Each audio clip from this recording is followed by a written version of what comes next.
మీకన్నా తక్కువగా ఉన్నవాణ్ణి చూసి వెకిలి నవ్వు నవ్వడం, మీతో సమానమైన వాణ్ణి చూసి నిర్లక్ష్యం చేయడం, మీకన్నా పైనున్న వాణ్ణి చూసి అసూయతో ప్రవర్తించడం జీవితంలో అలవాటైపోతే వాడు రేపు పొద్దున్న ఎక్కడ ఏ స్థానంలో కూర్చోపెట్టండి, వాడు ఓ ఉద్యోగస్తుడిగా వెళ్ళాడు అనుకోండి, వాడితో సమాన ఉద్యోగుల్ని చూసి నిరాదరణ, పై వాళ్ళని చూసి వెకిలి భావన.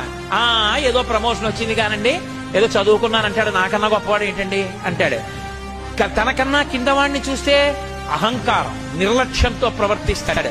తనకన్నా కింద వాళ్ళు తనని చూసి సంతోషించరు, సమానులు సంతోషించరు, పైవాళ్ళు సంతోషించరు, తన అహంకారానికి తానొక్కడే సంతోషిస్తుంటాడు.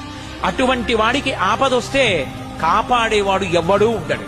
అందుకే జీవితంలో సంస్కారమును పొందుట అన్న మాటకు అర్థం ఏమిటి అంటే, తనకన్నా పెద్దలు కనపడితే గౌరవించాలి, తనతో సమానులు కనపడితే ఆదరించాలి, తనకన్నా కింద వాళ్ళు కనపడితే